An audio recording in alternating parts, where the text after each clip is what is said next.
अली मोहम्मद शाह। जी बहुत शुक्रिया। तकरीबन 2 साल के गैप के बाद कोई सियासी बात यहाँ करूँगा। इस तरफ के दोस्तों से दरख्वास्त है कि मैं हमेशा एहतराम का दामन नहीं छोड़ता, लेकिन अगर मेरी कोई बात आपको सख्त लगे तो उसका जवाब दलील से दीजिएगा। मैं बैठा हूँ, अगर ज़रूरत हुई, वैसे ज़रूरत मैं महसूस नहीं करता, लेकिन मैं रिस्पॉन्ड कर दूँगा। दरख्वास्त होगी, मेरी बात पाकिस्तान के मफाद में मैं करना चाहता हूँ। मैं सिर्फ बतौर पाकिस्तान तहरीक इंसाफ के एमएनए के तौर पे नहीं, इस मुअज़्ज़ज़ ऐवान के एक मेंबर और 25 करोड़ अवाम के एक नुमाइंदे के तौर पे एक बात करना चाहता हूँ। अल्लाहुम्मा सल्लि व सल्लिम मुबारक अला सय्यिदिना मोहम्मद व अला आलि मोहम्मद। कहता हूँ वही बात, समझता हूँ जिसे हक, मैं ज़हर हलाहल को कभी कह न सका कंद। अपने भी खफा मुझसे हैं, बेगानी भी ना खुश। कहता हूँ वही बात, समझता हूँ जिसे हक। मेरे दोस्तों और मेरे भाइयों, आज से 2 साल पहले 9 अप्रैल की रात, जब आप मेरे बहुत से बहन भाई जो वहां बैठे हैं, आप यहां विराजमान थे और मैं हुकूमती बेंचेस पे पीछे शेख साहब की यहां मैं बैठा हुआ था, जो मेरी कुर्सी थी, और मेरे सामने मेरे लीडर की कुर्सी खाली थी। और मुझे ये लगा कि जिस तरह 3.5 साल मैंने अपने हुकूमत का दिफा किया, जो मेरी ड्यूटी थी, उस रात भी मैंने अपना फर्ज निभाना है।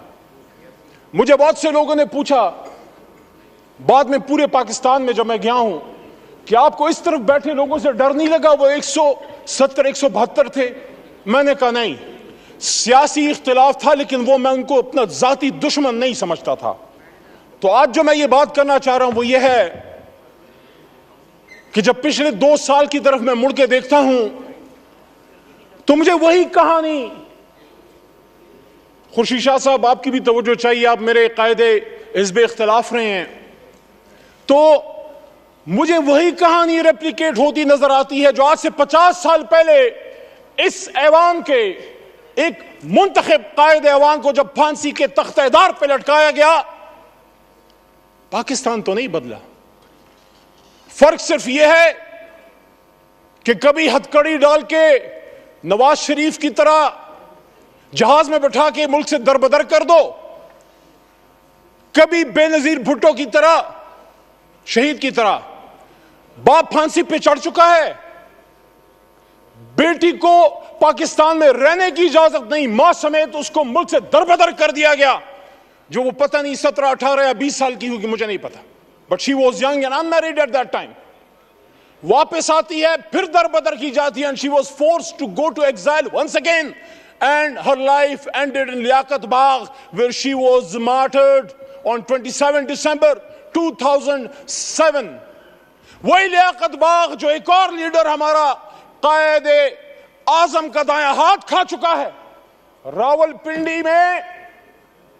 रावलपिंडी जहां से पाकिस्तान को मजबूत होना था, मजबूत होना है और मजबूत होगा, उसी रावलपिंडी में लियाकत अली खान शहीद हुआ। वही लियाकत अली खान जो मुझे एजाज हासिल है, मेरा दादा पीर मोहम्मद खान उसका कायद आज़म का एक अदना कारकुन था। लियाकत अली खान साहब तहरीक पाकिस्तान में मेरे गांव, और आपको सर पता है, आप इलाके को जानते हैं, मेरे गांव अमीर मकाम साहब से मुखातिब हूं।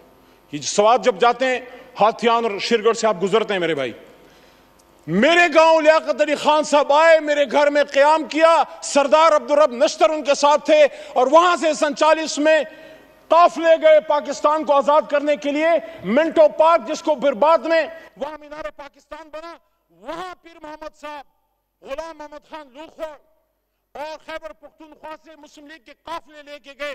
वही मेरे लीडर इमरान खान साहब के वालिद इकराम मुल्ला नियाज़ी भी वहां मौजूद थे। तो जब हम भी पाकिस्तान बनाने वाले हैं, आप भी पाकिस्तान बनाने वाले हैं, तो फिर बार बार क्यों हमें ये कहने की जरूरत पड़ती है कि निसार में तेरी गलियों के ए वतन जहां चली है रस्म के कोई न सर उठा के चले, जो कोई चाहने वाला तवाफ को निकले, नजर चुरा के चले, जिस्म जा बचा के चले। मेरे भाई तार और छोटा भाई बैठा है, मैं एहतराम करता हूं आपकी जमात की सियासी लीडरशिप की जदोजहद का जो अगर उन्होंने की है, लेकिन जहां हम इस बात को कंडेम करते हैं कि जब एक ताले आजमा परवेज मुशर्रफ ने एक मुंतखब वज़ीर आज़म जिससे हमें लाख इख्तिलाफ है, कभी मैं मुस्लिम लीग नून का ना वोटर रहा हूं, ना सपोर्टर रहा हूं, ना कारकुन रहा हूं, लेकिन हथकड़ी डाल के जब मुल्क बदर किया गया तो फिर आपसे भी एक्सपेक्टेशन है कि आपका भी लाख इख्तिलाफ होगा। लेकिन जब आप यहां तशरीफ फरमा थे, यही शहबाज शरीफ साहब कायद हिज़्ब इख्तिलाफ की कुर्सी पे होते थे, सामने असद भाई जो मेरी शमूलियत मेरे इनके हाथ में हुई, हमने तहरीक इंसाफ में जब शमूलियत की, मैं जब बाकायदा शामिल हुआ, असद कैसर साहब 2011 में आए, हमें शामिल किया, उसी कुर्सी पर बैठे होते थे। 1996 में मेरे खानदान ने, जब चिराग निशान था, इमरान खान का बल्ला नहीं था, तब मेरे खानदान ने वोट किया है। लेकिन वहां उस कुर्सी पे जो आदमी बैठा होता था, इमरान खान, वो चाहे आप उसको पसंद ना करें, आपको पसंद ना आए, लेकिन कायदे ऐवान तो था, उसको इसी पाकिस्तान में वजीराबाद में गोलियां मारेगी, 4 गोलियां खा के वो बैठा है अडियाला जेल में। क्या अडियाला गुंटानामो वे है जनाब स्पीकर साहब, डिप्टी स्पीकर साहब? वहां पाकिस्तान का आईन नाफिज अमल नहीं। आज भी हम अपने लीडर से नहीं मिल सकते। कल पाबंदी दोबारा लगी है। मैं बतौर इस ऐवान के एक मुंतखब मेंबर की, जब मैं जेल में था, मैं एक्सपेक्ट करता था कि ये ऐवान इमरान खान के लिए नहीं, अपने एक साबिक कायदे ऐवान के लिए खड़ा होगा। यहां से मुजम्मती करारदादें पास होंगी और यहां वोट को इज्जत दो कि हमारे साथी या बेनजीर भुट्टो और भुट्टो साहब की, उनकी अलमनाक जो हादसात हुए हैं, उनके दाई, उनके अमीन खड़े होंगे और वो कंडेम करेंगे और वो डिमांड करेंगे कि पाकिस्तान के एक साबिक वजीर आजम पे जानी हमला किसने किया, ये किसका सिक्योरिटी फेलियर है। वो कैमरे जो जज साहिबान के बेडरूम्स में लग सकते हैं, उन कैमरों से वो दहशतगर्द कैसे छूट गए जिन्होंने जाके कभी बेनजीर को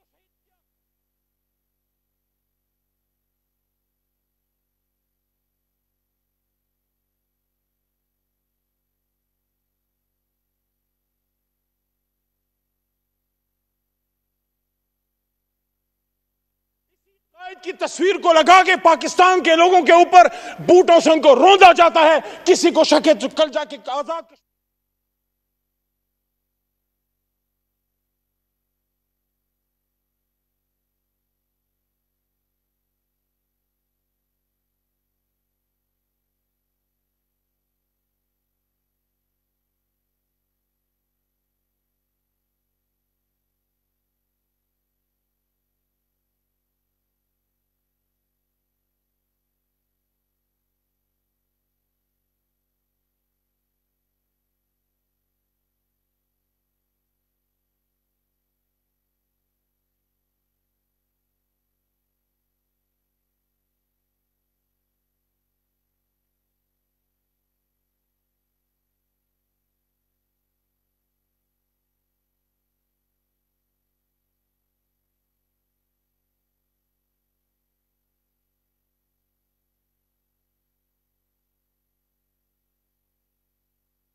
16 फरवरी को एक लंबी जुदाई, लंबी कैद के बाद पहली बार अपने लीडर इमरान खान साहब से मिला।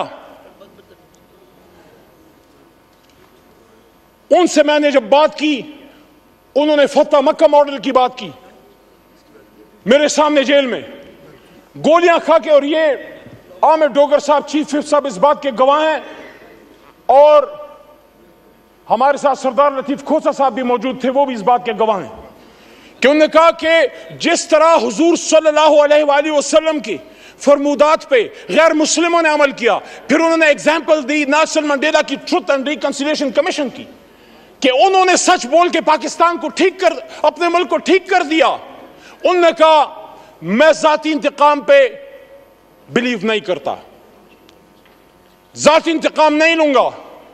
हां, जिसने कोई जुल्म किया है अदालत जाने और कानून, लेकिन सियासी इंतकाम नहीं। लेकिन सच बोलेंगे तो ट्रुथ एंड रिकंसिलिएशन कमीशन बनेगा।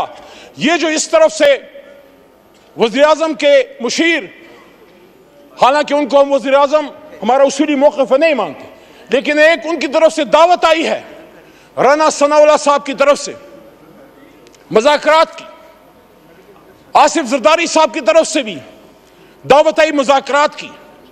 मैं आज तहरीक इंसाफ की तरफ से ये बात यहां रखना चाहता हूं कि कब इमरान खान साहब ने मुज़ाकरात से इनकार किया? 5 अगस्त को जब गिरफ्तार हो रहे थे, जब उनको उठाया जा रहा था, तो मेरे जनाब डिप्टी स्पीकर साहब, उन्होंने उस दिन भी कहा कि हम सबसे बात करने के लिए तैयार हैं, लेकिन बात की नुकात क्या होंगे? क्या हम सच पे आएंगे? क्या हम सच बोलेंगे? क्या हम सच बोलेंगे? ट्रुथ एंड रिकंसिलिएशन कमीशन के लिए सच्चाई जो है वो पहली शर्त है। आसफा बीवी को मैं वेलकम करता हूं, ऐवान में शहीद बेनजीर भुट्टो साहिबा की साहबजादी हैं। देखिए जनाब डिप्टी स्पीकर साहब, अगर हम समझते हैं कि पाकिस्तान को ठीक होना है तो फिर हम लोगों ने फैसले करने। हमें कोई ब्रोकर, कोई डीलर, कोई शख्स हमें नहीं चाहिए जो हमें आपस में बैठाए। जब हम अपनी लड़ाई यहां से बाहर लेके जाएंगे, फिर सुप्रीम कोर्ट भी अमल में आएगी और फिर पिंडी और अपर और बहुत सी जगह और अमल में आएंगी। मेरी आपसे दरखास्त है, स्पीकर की कुर्सी इनिशिएटिव ले। हमारा सबसे पहला नुक्ता जनाब इमरान खान साहब और असीरान की रहाई है। पॉलिटिकल केसेस हैं। वो शख्स जो वजीर आजम था, अचानक उस पर कैसे 150-200 केसेस बन गए? He is a political prisoner. He is a prisoner of conscience. And I'm not defending whatever atrocities have been done to you in the past. अगर हम उस पे जाएंगे तो फिर बात हल नहीं होगी। यहाँ इजाजुल हक साहब भी मौजूद हैं, उनसे एहतराम का रिश्ता है, लेकिन जो हुआ माजी में वो ठीक तो नहीं था। अगर हम यहां अपने कर्बनाक और दर्दनाक माजी पे शर्मिंदा नहीं होंगे, सच नहीं बोलेंगे, मुल्क नहीं जाएगा आगे। जिसने माजी में गलत किया हम तो नहीं थे, हम अपने पुरखों की अच्छी बातों को याद करते हैं, गलत बातों को डिफेंड हम ना करें। मेरा दादा पीर मोहम्मद साहब 1927 का मुस्लिम लीगी था उस जमाने में, आज वाला नहीं। पाकिस्तान बनाने की तहरीक में था, उस तहरीक में जेल भी काटी। लेकिन आज मैं समझता हूं कि सच बोलने का वक्त है। जहां मुझे इस पे फख्र है कि तहरीक पाकिस्तान का कारकुन था, जना का साथी था, जेल काटी, पाकिस्तान के लिए तकलीफ उठाई, वहां जब वो फेडरल मिनिस्टर फॉर रेवेन्यू बने, मेरे ख्याल में उनको अयूब खान साहब की कैबिनेट में वजीर नहीं बनना चाहिए था। मोहम्मद अली साहब 10 मिनट का फैसला हुआ था, 13 मिनट हो गए। ज़ियाउल हक साहब शूरा में भी वो थे। आज वक्त है कि सब सच बोले। मैं समझता हूं कि मेरे दादा पीर मोहम्मद खान साहब को मरहूम ज़ियाउल हक साहब की शूरा में नहीं होना चाहिए था। एज ए डेमोक्रेट एहतराम का रिश्ता आज भी जाज साहब से है और कल भी रहेगा और इंशाल्लाह मरते दम तक रहेगा। लेकिन सच तो कोई यहां बोले। मैं जिस तरह पशेमानी का इजहार कर रहा हूं कि मेरा दादा ही वो पाकिस्तान बनाने की तरीक का सिपाही था, रेवोल्यूशनरी था, लेकिन एक गलती उनसे हुई।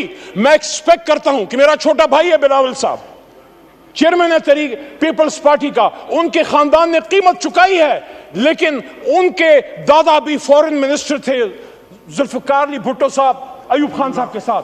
हम सबको उन सच्चाइयों की तरफ आना पड़ेगा। बाद में उन्होंने कीमत चुकाई जिसको हम आज अप्रिशिएट करते हैं। मैंने अपने लीडर से ज्यादा आपके लीडरान की बात की है, लेकिन आज मैं ये बात दोबारा रखना चाहता हूं कि इमरान खान साहब ने, क्या आप ये समझते हैं कि क्या सिर्फ उनकी किसी गलत पॉलिसी की वजह से इमरान खान साहब को घर भेजा गया? मैंने 2 साल पहले भी ये बात की डिप्टी स्पीकर साहब, और आज भी इस बात पे कायल हूं। जब इस ऐवान में अकेला खड़ा था, मैंने वहां ये बात की थी कि इमरान खान को इस बात की सजा दी गई है कि जिस बात की सजा हमेशा पाकिस्तान में कोई भी जो आजाद पॉलिसी बनाना चाहता है, हमसे पहले जिस भी लीडर के साथ हुआ है, आप सबको पता है कि उन्होंने पाकिस्तान की 1 इंच जमीन किसी गैर मुल्क को देने से इनकार किया।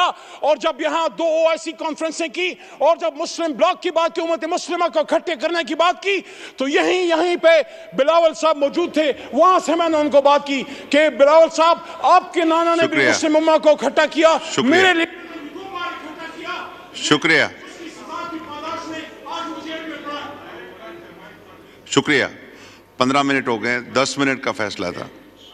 माइक खोले मोहम्मद अली साहब, वाइंड अप करें। तो उस जुर्म की पादाश में आज इमरान खान साहब जेल में पड़े हुए हैं। ये दाग दाग उजाला, ये शब गजीदा सहर, ये वो सहर तो नहीं जिसका इंतजार था, ये वो सहर तो नहीं। कायद आजम ने इसलिए कुर्बानी दी थी कि आज हमारे फैसले कोई और करेंगे। और वो कौन है? जब अपने लिमिट में रहेंगे, हमारे सर का ताज है। हमें जितना दुख इमरान खान साहब के बदन पे गोलियां लगने का या बेनजीर साहिबा के शहीद होने का है, उतना ही दुख हमें जनरल सरफराज की शहादत का है, और उतना ही दुख हमें साने बावल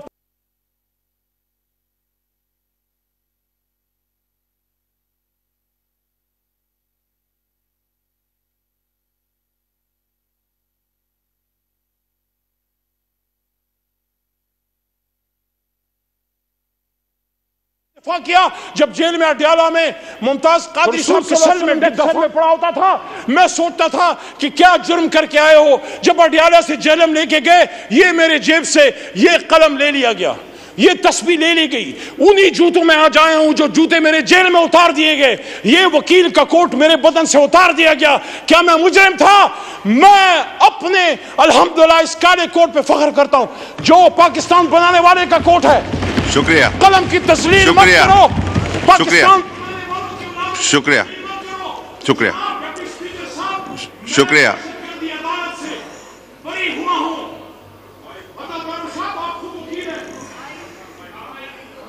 वाइंड अप करें, वाइंड अप करें मोहम्मद अली साहब जी, वाइंड अप करें प्लीज। मैं दहशतगर्दी अदालत मर्दान से बरी हुआ। जब मैं अदालत में पेश हुआ, पहले तो 3 MPO था, लेकिन मेरे पे दहशतगर्दी का दफा, आर्मी एक्ट जिसकी सजा मौत है। क्या मैं दहशतगर्द हूं? क्या अली मोहम्मद दहशतगर्द है? मर्दान ने तो पाकिस्तान बनाया है, मर्दान के बेटे को दहशतगर्द बना के पेश किया। मैं उन जज साहबान अदालत को सलाम पेश करता हूं जो किसी प्रेशर में नहीं आए। और हाई कोर्ट पेशावर के हुक्म पे मैं फिर रिलीज हुआ। तो मैं DGI SPR साहब से पूछना चाहता हूं,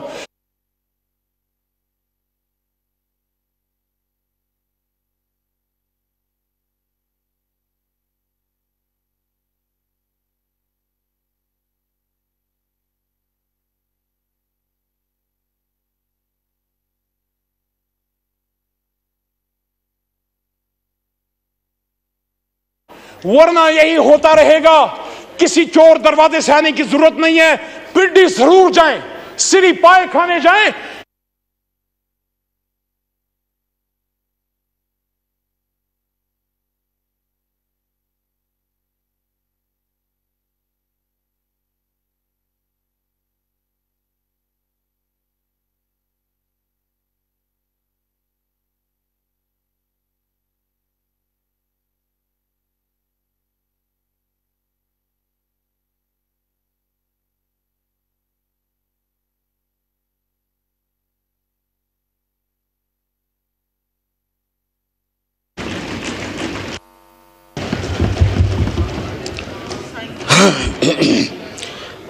बहुत बहुत शुक्रिया जनाब स्पीकर साहब।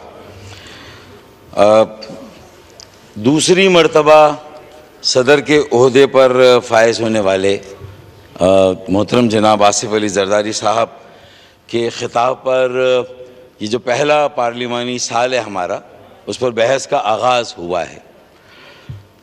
मैं ये समझता हूँ कि जनाब सदर ने अपने खिताब में एक विजन का जिक्र किया है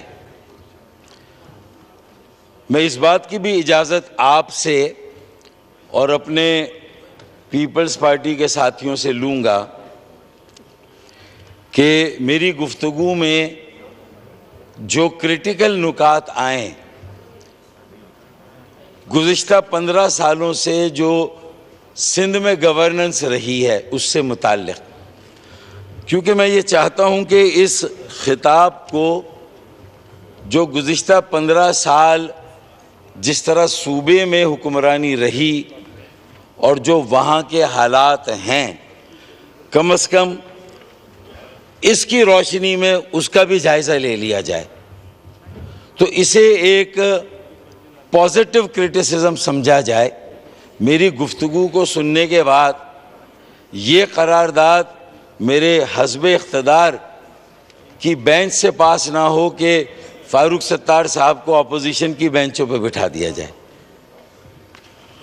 मेरे ख्याल में मैंने पहले ये फोर वार्निंग इसलिए दे दी है कि अगर विजन की बात की तो इस तरह है ना कि आसमानों पे नज़र कर अंजुम महताब देख, आसमानों पे नज़र कर अंजुम महताब